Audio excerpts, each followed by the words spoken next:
الحمد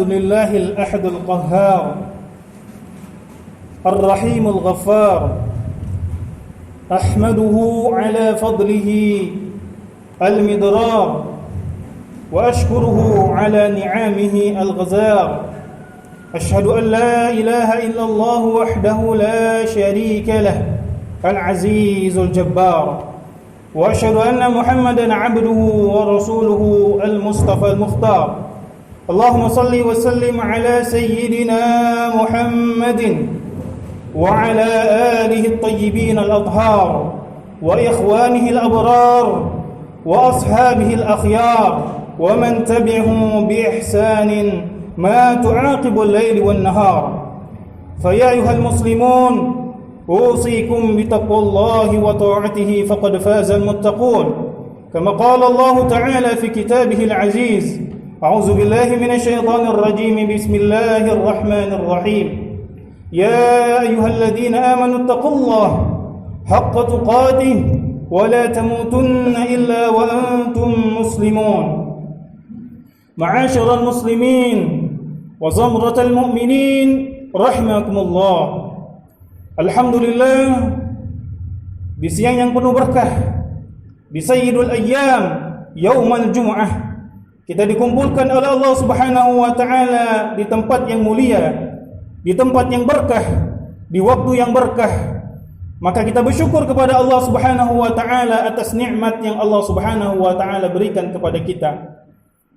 Jika kita bersyukur kepada Allah Subhanahu wa taala atas nikmat hidayah, inayah, pertolongan dan panjang umur, mudah-mudahan nikmat tersebut senantiasa ditambah oleh Allah Subhanahu wa taala sebagaimana yang dijanjikan Allah Subhanahu wa taala dalam surat Ibrahim, wa ista'azzana rabbukum la in syakartum la azidannakum wa la in kafartum inna 'adzabi lasyadid. Dan Allah Subhanahu wa taala telah memaklumkan, dan jikalah kalian bersyukur atas nikmatku, maka aku akan tambah nikmat tersebut. Namun jikalau kalian kufur, maka azabku sangatlah pedih. Salawat dan salam kepada baginda Rasulullah sallallahu alaihi wasallam sebagai tauladan bagi kita semua, qudwah hasanah hingga yaumul qiyamah. Dan bagi siapa yang ingin mengharapkan kebahagiaan di dunia dan akhirat, hendaknya mengikuti sunnah-sunnah baginda Rasulullah sallallahu alaihi wasallam. Yang paling terkecil di hari Jumat yang penuh berkah ini, marilah kita memperbanyak salawat kepada baginda Rasulullah sallallahu alaihi wasallam. Sebagaimana sabda Rasulullah sallallahu alaihi wasallam, "Aktsiru alayya salati fi yaumil jum'ah, fa inna salatakum tu'radu alayya fi kulli yaumi jum'ah, faman kana aktsaruhum salatan aqrabuhum minni manzila." Rawahul Baihaqi. Yang artinya, perbanyaklah salawat di hari Jumat, karena di setiap hari Jumat salawat-salawat kalian akan sampai kepadaku, dan barang siapa yang paling banyak salawatnya kepadaku, niscaya tempatnya akan lebih dekat kepadaku.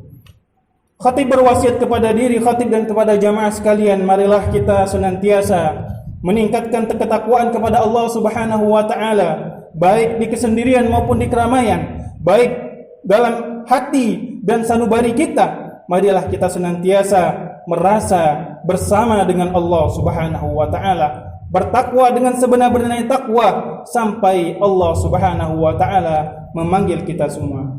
Hadirin jamaah Jumat yang dirahmati Allah Subhanahu wa taala, kita sudah berada di akhir tahun Hijriyah 1441.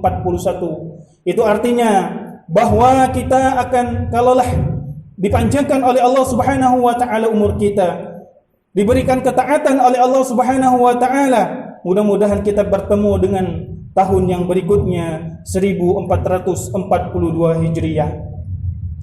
Hadirin jamaah Jumat yang dirahmati Allah Subhanahu wa taala. Lalu apa yang dapat kita perbuat dengan di akhir tahun ini menjelang tahun yang akan datang? Momentum hijrah adalah momentum perubahan. Bagaimana seorang mukmin dapat menangkap momentum tersebut sehingga menjadi mukmin yang kafatul Islam, menjadi mukmin yang sejati, yang sesungguhnya di bawah ridha dan keikhlasan kepada Allah Subhanahu wa taala. Hadirin jamaah Jum'ah, jamaah Masjid Nurul Islam yang dirahmati Allah Subhanahu wa taala.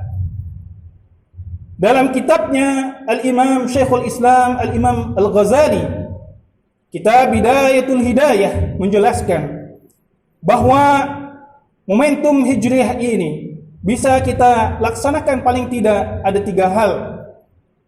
Yang pertama adalah beliau ungkapkan, i'lam anna lid-dinil Islam syartaini, al-awwal tarkul syahwati awal manhiyat, was-tsani fi'lut ta'at, wa anna tarkul ma'siyati ashaddu, fa inna kulli wahidin yaf'alu ta'at wa laysa kullu wahidin yastati'u an yatrukal ma'siyat. Yang artinya, di dalam agama Islam ini ada 2 hal yang patut kita perhatikan. Yang pertama, kita meninggalkan seluruh hal-hal yang berbuat maksiat kepada Allah Subhanahu wa taala, dan yang kedua, melakukan ketaatan-ketaatan kepada Allah. Dan ketahuilah bahwa meninggalkan maksiat sangatlah berat, karena orang yang melakukan ketaatan bisa semua orang, tetapi orang-orang yang melakukan meninggalkan daripada maksiat hanyalah orang-orang yang siddiqin, orang-orang yang benar-benar keikhlasannya kepada Allah Subhanahu wa taala. Kemudian Al-Imam Ghazali menyebutkan, kama kadzalika qala Allah sallallahu alaihi wasallam fi kitabihi fi sunnatihi, al-muhajiru man hajara asy-syahwat, dan barang siapa yang meninggalkan daripada keburukan adalah dialah sebenar-benar orang yang hijrah. Dan dari situ kita bisa mengambil hikmah bahwa momentum hijrah ini marilah kita awali dengan meninggalkan seluruh maksiat-maksiat yang selama ini kita lakukan.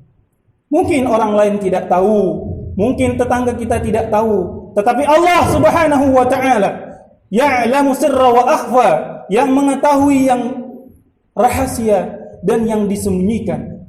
Dan kelak Allah Subhanahu wa taala, sebagaimana disebutkan dalam surat Yasin yang sering kita baca, al-yawma nakhtimu ala afwahihim wa tukallimuna aydihim wa tashhadu arjuluhum bima kanu yaksibun. Pada hari ini semua mulut-mulut akan dibungkam, tetapi tangan dan kaki kita berbicara, bersaksi atas apa yang kita lakukan. Hadirin jamaah Jumat yang dirahmati Allah Subhanahu wa taala, marilah poin yang pertama yang harus kita lakukan adalah mari kita tinggalkan sekuat dan semampu kita meninggalkan maksiat kepada Allah Subhanahu wa taala. Dan yang kedua adalah melakukan kebaikan-kebaikan. Kemudian yang ketiga, poin yang sangat penting yang diungkapkan juga oleh Syekh Al-Habib Abdullah Alwi Al-Haddad rahimallahu rahmatan wasi'ah dalam kitabnya Ad-Din An-Nasihah An-Nasaihud Diniyah. Beliau menyebutkan bahwa yang harus kita lakukan di dalam melakukan amal-amal saleh min al-latat min azaim, daripada Allah Subhanahu wa taala menyebutkan di dalam Al-Qur'an, yu'azzimu bitaqwallah, selalu mengagungkan dan mengkaitkannya dengan takwa kepada Allah Subhanahu wa taala. Wa minha, dan di antara ketakwaan itu adalah al-ma'iyyatul ilahiyatul latifah, bagaimana kita senantiasa merasa bersama dengan Allah Subhanahu wa taala.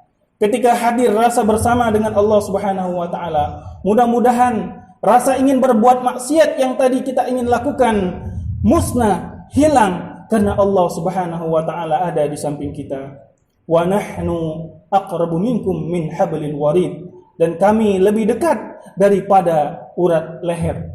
Hadirin yang dirahmati Allah Subhanahu wa taala, apa yang disampaikan oleh Al-Habib Abdullah Al-Alwi Al-Haddad rahimallahu rahmatan wasi'ah tadi mengingatkan kita dengan hadis Rasulullah sallallahu alaihi wasallam, di mana Rasulullah sallallahu alaihi wasallam bersabda, ittaqillaha haitsu ma kunta wa atbi'il sayyi'atal hasanata tamhuha wa khaliqin nasa bi khuluqin hasan, yang artinya Bertakwalah kalian dimanapun kalian berada, dan ikutilah daripada kejelekan itu dengan kebaikan, karena akan kebaikan tersebut akan menghapusnya, dan perlakukanlah manusia dengan akhlak yang baik.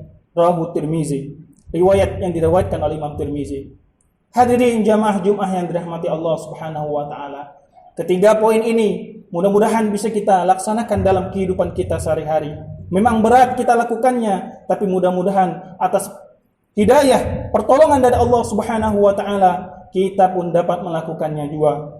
Dan jangan pula kita lupa untuk mendoakan kaum muslimin dan muslimat, wabil khusus saudara-saudara kita yang ada di Palestina, yang tadi malam sedang diserang oleh Zionis Israel. Semoga Allah Subhanahu wa taala selamatkan mereka. Lindungi saudara-saudara kami ya Allah yang ada di Palestina, yang ada di Lebanon, yang ada di Gaza, yang di setiap tempat ya Allah ya Rabbal Alamin. Dan kami pun Engkau lindungi ya Allah dari segala penyakit dan mara bahaya.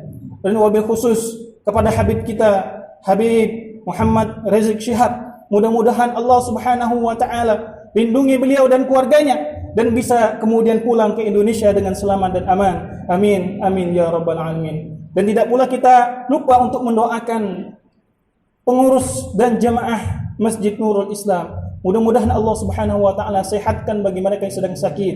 Allah mudahkan urusannya yang sedang dalam keadaan kesulitan, dan mudah-mudahan senantiasa diberikan keistiqomahan oleh Allah Subhanahu wa taala di dalam memperjuangkan kalimat Allah Subhanahu wa taala. Barakallahu li wa lakum fil Qur'anil azim wa nafa'ani wa iyyakum bima fihi minal ayati wa dzikril hakim wa taqabbal minni tilawatahu innahu huwal ghafurur rahim.